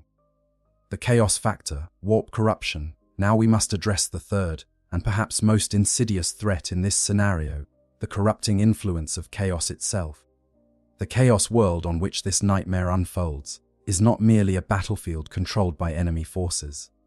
It is a realm where the warp has bled into reality, where demonic energies saturate the very atoms of existence, and where corruption is not just possible, but inevitable for anything spending extended time in such an environment. Both the Ork captors and their Dreadnought prize exist in this corrupting atmosphere, and both are affected, though in very different ways.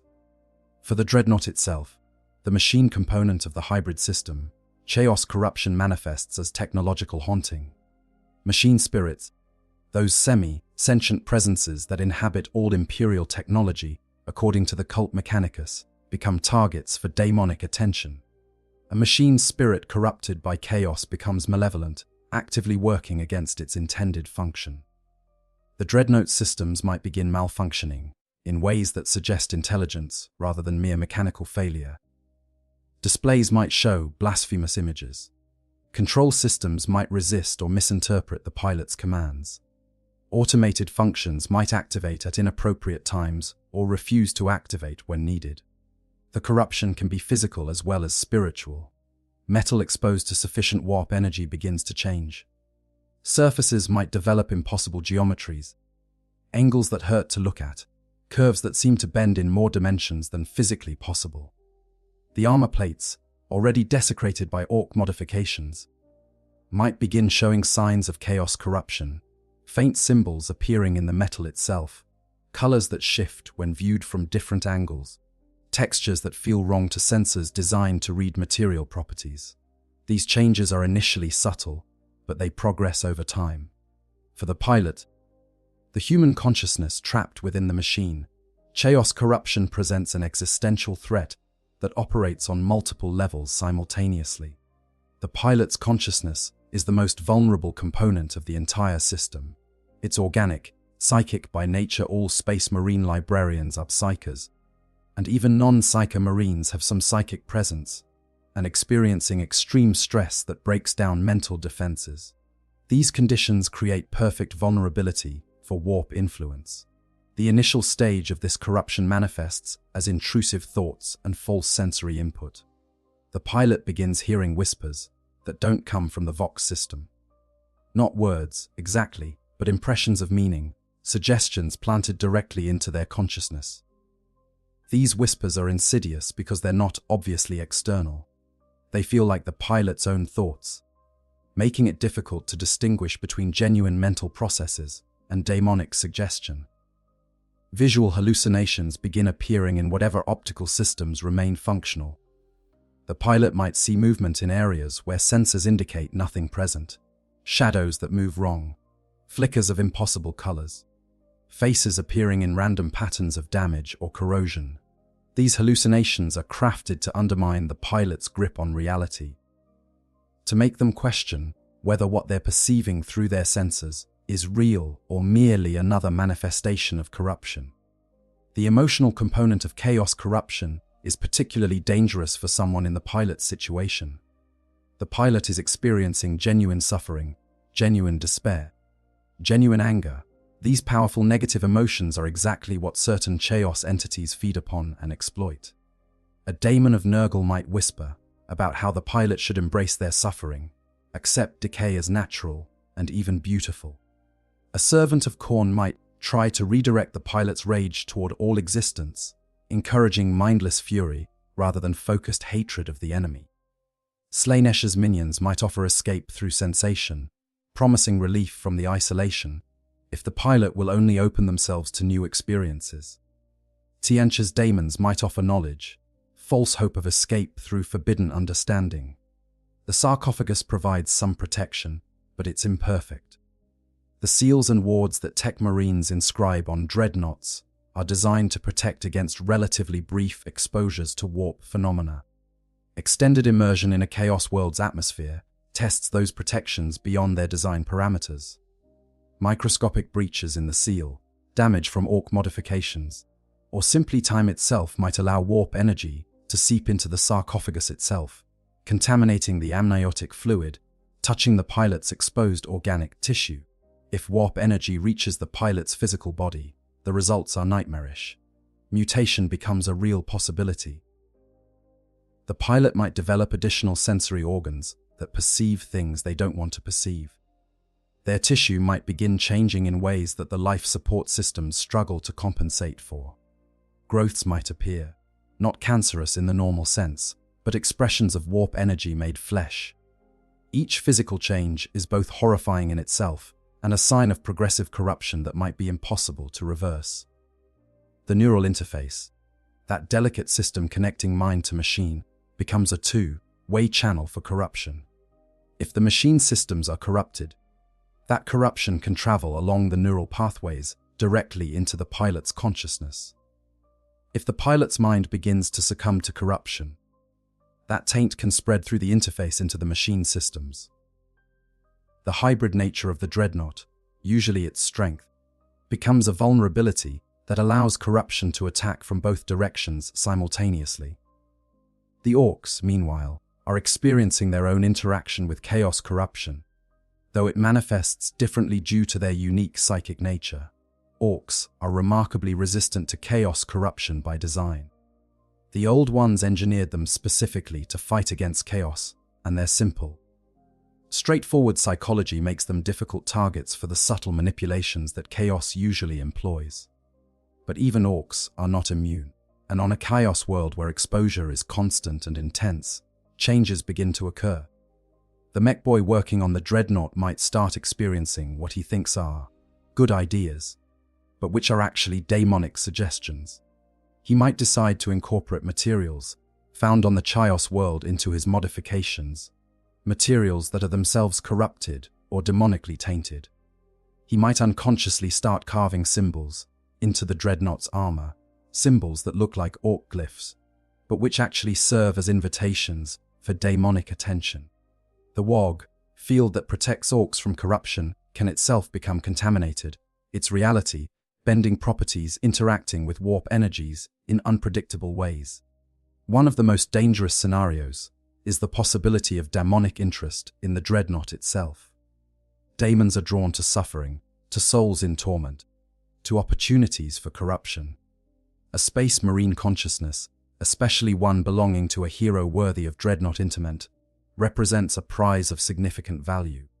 If a daemon could corrupt such a soul, if it could turn a loyal servant of the Emperor into a slave of chaos, the spiritual victory would be substantial. Thus, daemons might actively seek out the captured Dreadnought, drawn by the pilot's suffering and potential for corruption. A daemon's direct assault on the pilot's consciousness is different from the background corruption of the Chaos world. It's focused, intelligent, and personalized to exploit the pilot's specific vulnerabilities. The daemon will know the pilot's fears, their regrets, their secret doubts. It will craft its temptations and torments to maximize psychological impact. It might offer false hope of rescue, then snatch it away. It might show visions of the pilot's chapter, believing them to have fallen to chaos, painting a future where the pilot is hunted as a traitor, even if they escape. It might offer real power, the ability to break free and take revenge, but at the cost of damnation. The combination of Ork modifications and chaos corruption creates a unique hybrid threat. Ork technology, already barely functional by conventional physical laws. Operating in an environment where physical laws are negotiable, powered partly by the WH40K field and partly by warp energy bleeding through from the Imperium, becomes something neither entirely mechanical nor entirely daemonic. The modified Dreadnought risks becoming a kind of techno-daemonic hybrid. A machine possessed not in the traditional sense, but warped by both Ork belief and chaos influence into something that defies categorization. For the pilot, resisting this corruption requires extraordinary mental discipline. Space Marine training includes resistance to psychic attack and corruption. But that training assumes the Marine is with their chapter, supported by chaplains and librarians, able to perform proper spiritual rituals and protective rites. The pilot has none of these supports. They must resist alone, drawing solely on their own faith and willpower, with no external validation that their resistance is even working or worthwhile. The subtle nature of chaos corruption makes it difficult to recognize in oneself. The corrupted thought feels like one's own thought. The compromised perception seems like genuine perception. The pilot must constantly question their own mental processes, suspicious of everything they think or feel, uncertain whether they're still themselves or have already begun the slide into damnation. This constant self-scrutiny, this inability to trust one's own mind, is itself a form of torture that compounds all the other suffering. Prayer and devotion become the primary tools of resistance, but even these are tested. The pilot recites the Emperor's prayers, but the words feel hollow in their isolation. They appeal to the Emperor's protection, but they appear to have been abandoned. They invoke the name of their Primarch, but no answer comes. Faith must persist without evidence, without support, without any sign that it makes a difference. This is faith tested to its ultimate limit, faith that continues even when all reason suggests it might be misplaced. The truly insidious aspect of chaos corruption in this scenario is that there's no clear moment when it's complete. Unlike physical capture, which has a definite beginning, or physical death, which has a definite end, spiritual corruption is gradual and ambiguous. The pilot might never know for certain whether they've resisted successfully, or whether their resistance itself is an illusion crafted by corruption. They might wonder if they've already fallen, and simply don't realize it yet. This uncertainty, this inability to know one's own spiritual state with certainty, is perhaps chaos's most effective weapon. Possible fates, outcomes of capture. Having explored the nightmare scenario in detail, we must now consider how it might end. What are the possible fates for a Dreadnought captured by Orks on a Chaos world? The answer depends on many variables, each combination producing different outcomes, ranging from quick destruction to fates so prolonged that death would be a mercy. Let's examine these possibilities in order from most merciful to most horrific.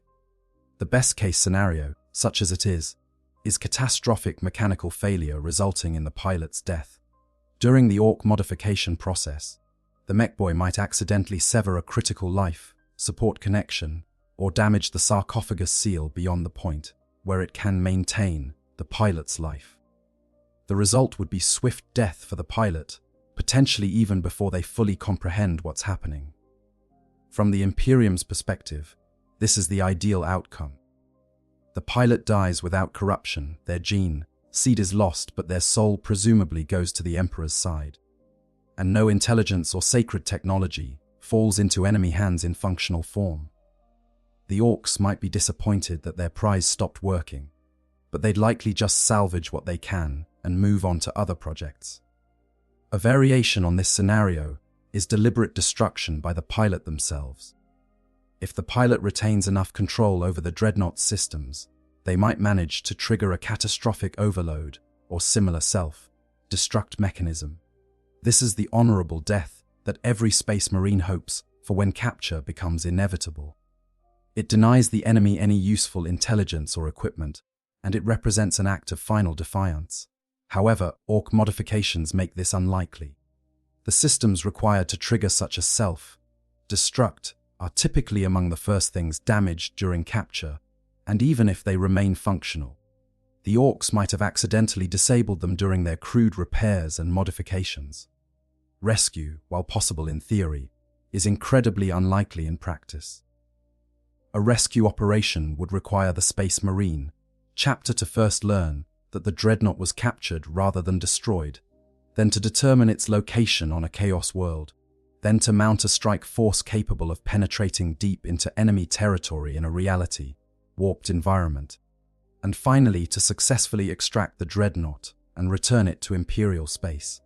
Each step of this process is individually difficult. Together, they represent a chain of improbabilities that makes rescue essentially impossible for most scenarios. The chapter would need to have extraordinary reason to believe rescue was possible and worthwhile, and such reasons rarely exist. If rescue did somehow occur, the recovered Dreadnought would face immediate and intense scrutiny from the chapter's chaplains and librarians. Any exposure to chaos requires thorough investigation for corruption. The modifications inflicted by the Orks would need to be completely removed, and the Dreadnought rebuilt according to proper specifications. The pilot would undergo extensive psychological evaluation and spiritual cleansing. In many chapters, even a successfully rescued pilot might be viewed with suspicion for the rest of their service, their honor permanently questioned by the circumstances of their capture and exposure. Another possibility is that the Orks successfully modify the Dreadnought into something functional by their standards. After weeks or months of work, the mech boy gets the machine walking again, operating its weapons, responding to some form of control input. This creates a new nightmare for the pilot. They're now embedded in an Ork war machine, forced to participate in battles on behalf of their enemies. Every time the Ork pilot attempts to use the Dreadnought in combat, the pilot trapped within experiences it as forced participation in their own desecration. They might be able to sabotage systems, cause malfunctions, or otherwise resist, but they can't prevent their own weapons from being used against Imperial or other forces. In this scenario, the pilot's existence becomes that of a prisoner forced to serve their captors. They might witness the Dreadnought being used against Imperial forces, seeing fellow Space Marines or Imperial Guard forces through corrupted optical systems, unable to warn them, unable to help, forced to watch as Ork weapons fire from what was once their own body. This psychological torture could continue indefinitely until the Dreadnought is finally destroyed in combat, potentially years or decades, depending on how well the Ork modifications hold up. A darker variation occurs if the modifications allow the Orks to extract the pilot from the sarcophagus while keeping them alive. The pain boy, having studied the life support systems, might decide he can separate the organic component from the mechanical one. The pilot would be removed from the sarcophagus, but kept alive through Ork life support systems, which are crude but effective. They might become a curiosity, a display piece in the Ork camp, or they might be subjected to further experimentation as the pain boy tries to understand human anatomy and Space Marine augmentation. This fate is worse than death, but better than some other possibilities we'll discuss. Complete daemonic possession represents one of the most spiritually catastrophic outcomes. If the chaos corruption progresses far enough, if the pilot's resistance finally breaks, a daemon might fully possess their consciousness. The daemon would then animate the Dreadnought, creating a truly horrifying hybrid of Imperial technology, Ork modifications, and daemonic essence. This possessed Dreadnought would be far more dangerous than a simple Ork war machine. It would retain the tactical knowledge of the Space Marine pilot, have access to whatever chaos powers the possessing daemon commanded, and operate with malevolent intelligence. The Imperium would be forced to prioritize its destruction, both for tactical reasons and for the spiritual pollution it represents. An even darker possibility is that the possession is incomplete. The pilot's consciousness remains partially intact, trapped within their own mind alongside the possessing daemon. They would be aware of what the daemon is doing with their body, aware of the atrocities committed using their weapons, unable to prevent any of it, but forced to experience all of it. This shared possession, with the pilot as unwilling passenger in their own corrupted form, represents perhaps the most psychologically devastating fate possible. death would be a mercy that never comes. The Chaos world itself might claim the Dreadnought in ways that transcend simple corruption. The machine could literally merge with the Chaos world's substance, becoming a fixed feature of the landscape rather than a mobile war machine. The pilot would be trapped in what amounts to a prison that is itself part of a larger hell realm, potentially for eternity. Visitors to that Chaos world might encounter a strange monument, a half-buried dreadnought covered in warp, spawned growths, and never realize that a conscious, suffering human mind remains trapped within it. There's also the possibility of fragmentation of the pilot's consciousness. The extreme stress, the corrupting influence, the isolation, all could cause the pilot's mind to fracture into multiple personalities or to regress into catatonia. In this state, the pilot would still technically be alive and conscious, but not in any way that could be considered fully human anymore. They might experience their situation as a series of disconnected moments without continuity, or they might retreat entirely into internal fantasy worlds, no longer engaging with external reality at all. The Orks might eventually grow bored with their prize. If the Dreadnought doesn't work as well as they hoped, if maintaining it proves more trouble than it's worth, or if a better piece of loot becomes available, they might simply abandon it. The Dreadnought would be left wherever it was last used, gradually being stripped of useful parts by passing Orks, but never completely destroyed. The pilot would remain alive in the sarcophagus, trapped in an immobile shell, aware but unable to move or act or even die, potentially until the life support systems finally fail decades or centuries later. Perhaps the most mundane fate, and in some ways the most tragic, is that the Dreadnought becomes just another piece of equipment in an Ork warband. It works adequately, it doesn't cause too much trouble, and it gets used in battle after battle without any particular notice or significance. The pilot, still conscious within, experiences an eternity of servitude, their existence reduced to nothing more than a component in an Ork machine. They're not tortured actively, not subjected to dramatic corruption or possession, just forgotten and ignored, serving purposes that are completely antithetical to everything they once stood for. From an Imperial perspective, once a Dreadnought is captured on a Chaos world, it's essentially written off. The chapter mourns the loss, adds the pilot's name to the rolls of honored dead, and if possible, launches a punitive strike against the Orks responsible. But they don't expect recovery. The Dreadnought, the pilot, and any sacred technology or chapter relics associated with it are considered lost. In the bureaucratic records of the Imperium, it becomes a single-line item in a much larger ledger of war losses, the individual tragedy subsumed into the statistical horror of the galaxy's eternal conflicts. The broader implications, the capture of a Dreadnought by Orks on a Chaos world, while individually horrifying, also carries implications that ripple outward, affecting not just the pilot and their immediate fate, but also their chapter, the wider Imperium, and the theological and philosophical understanding of what Space Marine service means. These broader implications deserve examination because they illuminate why such a scenario is so catastrophic beyond just the individual tragedy. For the Space Marine chapter that loses a Dreadnought in this manner, the implications are profound and multifaceted. First, there's the tactical loss. Dreadnoughts are rare and valuable assets. Losing one means losing not just the hardware, but also centuries of accumulated combat experience and tactical knowledge. Chapters maintain relatively few Dreadnoughts compared to their total number of Marines. Each one lost is irreplaceable, both the machine itself and the honored warrior entombed within. The chapter must recalculate their tactical capabilities, knowing they have one fewer of these powerful war machines available for future engagements. But the tactical loss is almost secondary to the spiritual and morale impact.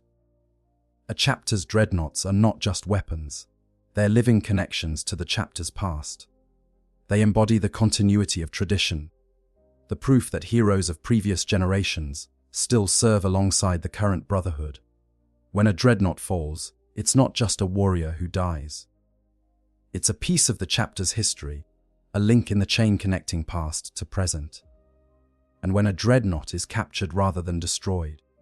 When its fate becomes unknown but likely horrible, that's even worse. It creates a wound in the chapter's collective consciousness, a painful uncertainty that can't be resolved through mourning and moving on. The chaplains of the chapter face a particular challenge in addressing this loss with the Battle Brothers. How do they explain to young Marines that the honored dead they've been taught to revere can suffer such a fate? How do they maintain the narrative that interment in a dreadnought is an honor when the reality includes the possibility of capture and desecration? The chaplains must find a balance between acknowledging the horror and maintaining the faith and morale necessary for the chapter to continue functioning. This often results in the truth being carefully managed, with full details of what might be happening to the captured dreadnought shared only with senior leadership, while rank and file Marines are told sanitized versions. For the chapter's tech Marines, the theological implications are particularly troubling. The cult Mechanicus teaches that properly maintained and consecrated machines are sacred, protected by the Omnissiah. Yet here is a sacred machine, a walking shrine to the Emperor and the chapter's honored dead, falling into Xeno's hands and being desecrated with crude modifications. How does this align with the belief in machine spirits and divine protection? The tech Marines must grapple with the reality that their sacred maintenance rituals, their prayers to the machine spirits, their carefully inscribed protective wards, all proved insufficient to prevent this catastrophe.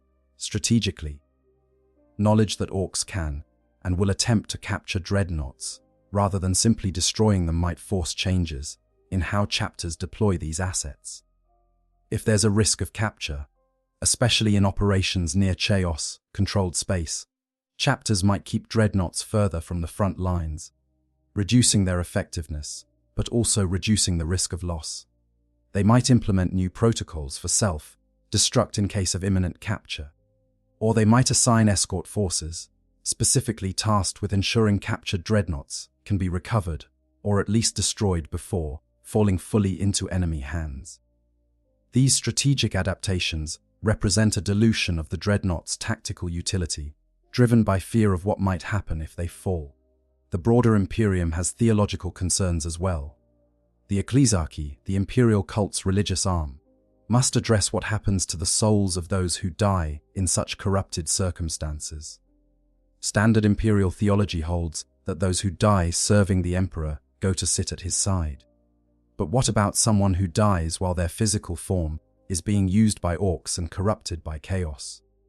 What about someone whose death occurs after extended exposure to warp corruption? These are not comfortable questions, and the answers the Ecclesiarchy provides to them are often deliberately vague or contradictory, prioritizing the maintenance of faith over theological consistency. The Inquisition takes particular interest in any recovered information about captured dreadnoughts. The Ordo Genos wants to know about Ork capabilities and behaviors. The Ordo Malleus needs to understand how chaos corruption interacts with imperial technology and space marine consciousness. The Ordo Hereticus is concerned about the potential for the captured pilot to have become corrupted, and what that means for the wider question of how to maintain purity in an Imperium under constant assault. Each Ordo approaches the question from different angles, but all recognize that what happens in such scenarios has implications that go beyond the individual case. There are also strategic intelligence considerations. A captured dreadnought potentially contains a wealth of information about its chapter. While the pilot's consciousness is protected by space marine conditioning against interrogation, the dreadnought's cogitator systems might retain tactical data, intelligence about chapter deployments, codes and protocols, information about chapter organization and capabilities.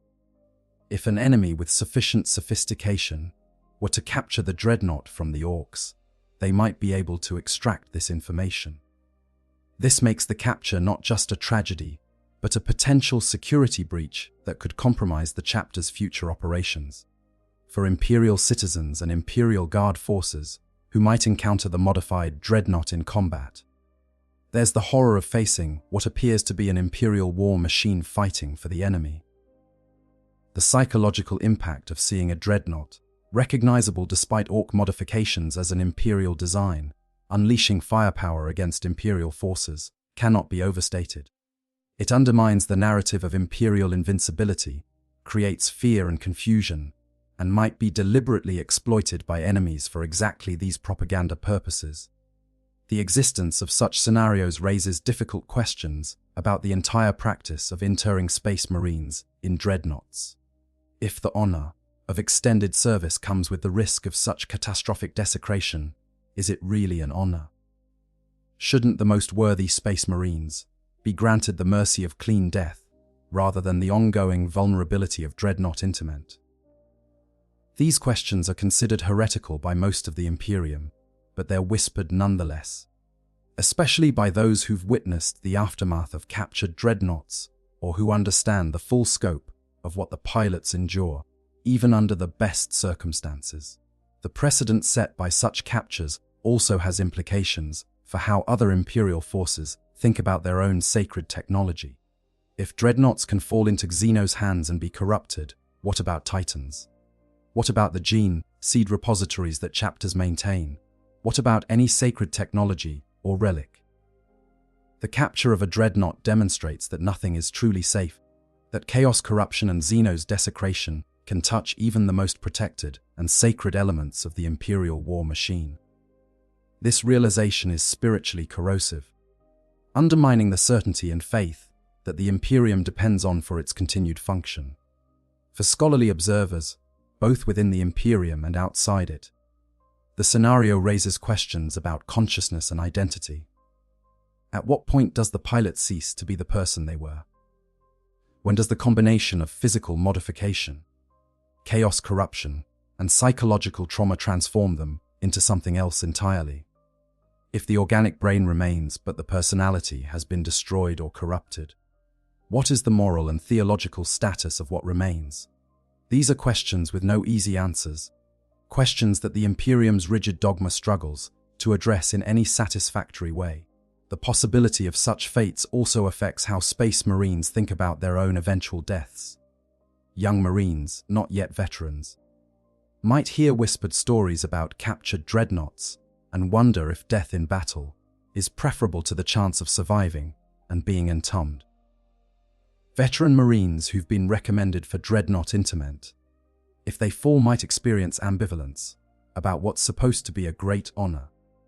This creates psychological tension within chapters, undermining the straightforward narrative of service, honor, and sacrifice that makes Space Marines function as effectively as they do. Conclusion: we've journeyed through one of the darkest scenarios imaginable in the Warhammer 40K universe, exploring what happens when a Loyalist Dreadnought falls into Ork hands on a chaos world. This is not a comfortable topic, and it's not meant to be. The grim darkness of the far future is not just a catchphrase. It's a genuine description of a setting where suffering exists on scales that challenge comprehension. What makes this particular scenario so horrifying is not any single element, but rather the combination of three distinct nightmare scenarios converging on a single conscious being. The Dreadnought pilot begins in a state that is already tragic, a hero entombed in a walking sarcophagus, cut off from normal human experience, living between battles in a kind of suspended death. Then they experience capture by Orks, Xenos whose crude but effective approach to technology means the pilot will be subjected to modifications that violate every sacred principle of their existence. Finally, the chaos world itself adds its own corrupting influence, attacking both the machine components and the organic consciousness, seeking to twist and destroy what remains of the pilot's humanity and faith. Through each stage of this nightmare, we've seen how the pilot's suffering operates on multiple levels simultaneously. There's physical torment, though experienced through the mediated interface of damaged sensor systems rather than traditional pain. There's psychological horror, the awareness of violation and desecration, the inability to resist or escape, the progressive isolation as systems fail. There's spiritual crisis, as faith is tested beyond any reasonable limit. And there's existential dread, the confrontation with questions about identity, consciousness, and what it means to be human when the body is machine, the senses are electronic, and the very reality is corrupted. For the Orks who capture the Dreadnought, this is just another bit of loot, another interesting machine to modify and improve. They don't understand what they have. They don't grasp that the machine contains a conscious being. They don't comprehend the sacred nature of what they're desecrating. Their ignorance is not innocence. It's simply a different kind of horror, the violation made worse by its casual, almost playful nature. The mechboy hammers and cuts and modifies with enthusiasm, excited by the interesting project, completely unaware of the suffering his actions inflict.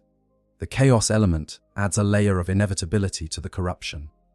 On a chaos world, resistance can only ever be temporary. The corrupting influence is constant, patient, and ultimately overwhelming. Even the strongest faith, the most disciplined mind, will eventually erode under such constant assault. The question is not whether the pilot will be corrupted, but rather how long they can resist, and what will remain when resistance finally fails. The broader implications of such scenarios ripple outward through the Imperium, affecting military strategy, theological doctrine, chapter morale, and the way Space Marines think about their own service and eventual fate. The capture of a Dreadnought represents not just a tactical loss, but a challenge to some of the fundamental narratives the Imperium tells itself about honor, service, and the Emperor's protection of the faithful. This is the reality of war in the 41st millennium, where even the greatest heroes, even the most sacred technologies, can fall into circumstances so horrible that death would be mercy. The grim darkness is not just a setting detail, it's a fundamental truth about a universe at total war, where no one is truly safe, and even the most honored dead can't rest in peace. If you've made it this far in today's exploration, thank you for joining me on this journey into one of Warhammer 40k's darkest corners. This isn't an easy topic to explore, but it's an important one for understanding just how desperate and horrifying the setting truly is. If you found this deep dive valuable, please consider hitting that like button to let me know this kind of content resonates with you. Subscribe to the channel if you want more explorations of Warhammer 40k's lore, from the epic to the terrifying, and drop a comment letting me know what aspects of this scenario you found most interesting or horrifying. Are there other dark corners of the Warhammer universe you'd like me to explore? Remember, in the grim darkness of the far future, there is only war. And sometimes, there are fates worse than death. The Emperor protects, but sometimes, protection isn't enough.